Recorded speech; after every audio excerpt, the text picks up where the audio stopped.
there's lots of great features coming in iOS 27 for all the platforms, but what's coming specifically for iPad? Well, in this video, I want to run down 10 things that are unique to iPad and Apple Pencil. From new keyboard automation and shortcuts, visual intelligence using Apple Pencil, better window management, and a few things I've just discovered from using the betas the last few days. First, you can now drag down to access Spotlight and Siri AI from anywhere. So drag down from the top, and here I have Spotlight and Search. And that will also work if we have a full screen app open. I can still swipe down and get to Spotlight and Siri. And even if we're in Windowing or Stage Manager, I can still quickly swipe down, search for an app. Maybe I want to open Transcriptionist, and now I can tap and hold and drag it into my stage wherever my windows are, and it's open. Now you might wonder, where can you actually get to the lock screen?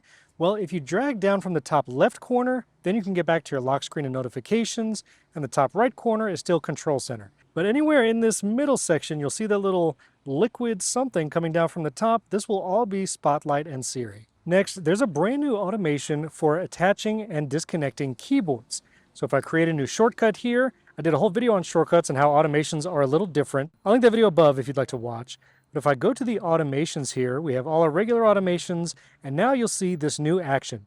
When a keyboard is connected or disconnected, or you can also use it for either or. So I've created a couple keyboard shortcuts here that when a keyboard connects, it's going to open several apps and set multitasking to windowed mode. And when a keyboard disconnects, it's going to go to full screen mode and then open a single app, namely Fairwrite, to edit podcasts. So let's test this out. I actually didn't have a Magic Keyboard, so I bought it over at the Apple Visitor Center just today so I could do this video. So the iPad's in full screen mode right now, no apps open. Let's attach the keyboard. That shortcut should run automatically in the background. And now it's opening several apps, even positioned exactly where I want them. I'm not sure what that ghosted Safari logo is. Remember, this is an early beta, but the automation worked and we have all our apps open where we want them. Now when I take the iPad off the Magic Keyboard, it should run our other shortcut and we go into full screen mode and it opens Fairwrite. Now I can change to Stage Manager or windowed mode or full screen apps depending on if I'm connecting my iPad to the keyboard. Next, I noticed something interesting when copy and pasting across apps. Let's say I need to copy something like my podcast episode description or title. Well, I'll select the text and copy it. Now as an example, let's go to Apple Notes, and if my cursor is in a blank text field, you'll actually see here there's a paste from Bear. If you use Android, you're familiar that the Android keyboard has this. Well, now it looks like the iPad keyboard has this as well. So rather than having to tap and then tap paste in the contextual menu, I can just copy from right here. Now it looks like that only appears when there's absolutely nothing in the context window that you're typing, because as you can see, it goes away and now we have auto suggestions. But it also works in places like Safari. Maybe I need to create a new episode of Primary Tech Daily. I can go here to the blank text window, and there you'll see paste from notes is right here, and I can just tap that rather than contextual menu. Next, we now have visual intelligence here on iPad, and it's activated by taking a screenshot like on the iPhone. So I'll take a screenshot here, and now you'll see the normal visual intelligence options are here, like Ask, and you can send that to ChatGPT, or you can also ask the built-in Siri AI model, and you can also do a reverse image search. But what's cool is if you have an Apple Pencil, you can now use this to circle something that you want to do an image search on, and it will do a reverse image search. Now again, being the first beta, I couldn't get Google search to work right now, but let's try something like lookup. So even if you're in Safari, you could take a screenshot, circle with Apple Pencil, but you can also tap and hold something right here, and that lookup feature, you'll actually see it right here in the contextual menu. By the way, if you like the versatility of this iPad case I've been showing during the video, let me teleport back to my home studio to tell you about today's sponsor, MoFT. This is the Dynamic Folio from MoFT, and it's my favorite iPad case, especially when traveling. First off, when traveling, portability is key, and the iPad Dynamic Folio is ultra thin and ultra light. The iPad is already super thin, and you can see this is slim as paper. But the best part is this origami design, which allows for a ton of different functions. My favorite, and the one you've seen the most in this video, is floating theater mode. It elevates the iPad up 3 inches, perfect viewing angle, especially if I want to use it for sidecar with my Mac or watch something off to the side. Then if I want to do some work with Apple Pencil or test some of the beta features, I go into the floating creation mode, which still elevates it 2 inches, and it's the perfect angle for working. I love how easy it is to put it in the different positions, like from theater to floating creation, piece of cake. I actually edit all my podcasts on iPad, and using it in this form factor, especially when traveling, makes it comfortable and easy to edit with Apple Pencil. Then if I want to read a long article or scroll social media, you can put it in portrait reading mode, either 70-degree or 80-degree angle. And sometimes you want two screens working on iPad and iPhone, and you could put it easily in dual screen mode. Again, great for typing using Apple Pencil, maybe doing some research, and you can have your iPhone right above it, FaceTime or video meeting on your iPhone, all while you keep working on the iPad. There's even a removable magnetic Apple Pencil holder. You can easily slot it in the case, and if you want to elevate both your iPad and your iPhone, pairs great with MoFT's tripod wallet. Side note, I also love all the colors. Green is my favorite, and looks great on the iPad. So whether you're working at home, in coffee shops, or need something great for travel, the MoFT Dynamic Folio is the way to go. Check out the link down in the video description, or you can scan this QR code right here, and you can get the MoFT Dynamic Folio for your iPad. I'm gonna go make more dub content, but my thanks to MoFT for sponsoring this video. Next, let's look at some quality of life improvements, and a lot of them are speed and reliability. Apple says transferring files to an external drive should be up to 5 times faster. So I'm gonna connect my OWC Envoy Pro FX super fast SSD, and this is with a Thunderbolt 5 cable, so it's as fast as possible. Here it is down in the sidebar, and let's try to transfer a 5 GB file. Copy it here. Let's go to On My iPad in the video folder. Let's paste it.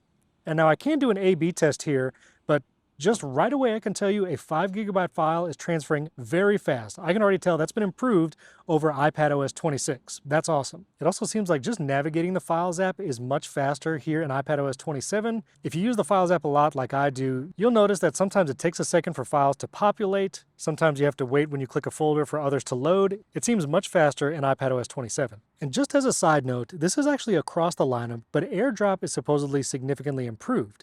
Not just transferring speeds, but everything from recognizing other devices, reliability, and more. So let's do a test, airdropping a video file from my iPhone to my iPad. Let's get one that's at least over a minute long. This was Tim Cook's last good morning at the WWDC keynote. Already my M5 iPad has showed up here, but let me go to the AirDrop menu. Sure enough, it's there. Didn't even have to wait for it to appear.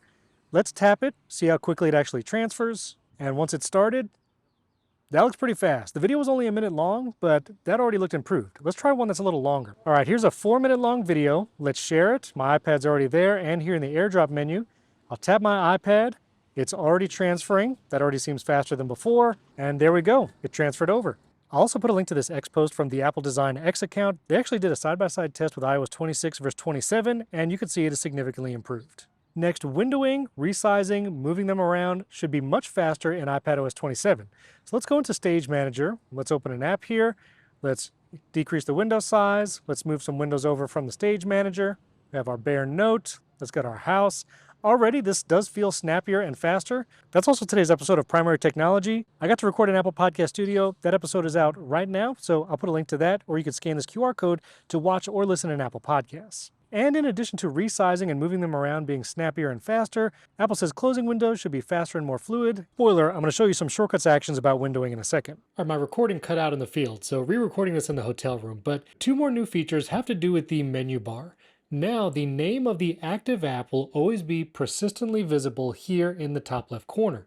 So you can see Claude is visible now. If I tap Bear, you'll see now it says Bear, then Podcasts, and then Safari. Whether you're in windowed app mode or if you go to Stage Manager, and if you even make an app full screen, you'll always see the name of that app there in the top left corner. And another change, the menu bar for apps was sometimes inconsistent. Sometimes you'll see the menu bar, sometimes you have to put an app full screen and then it appears. Well, if you want it to just always be present, there's now a new setting for that. If we go to the iPad Settings app here, scroll down in the left-hand column and go to Multitasking and Gestures.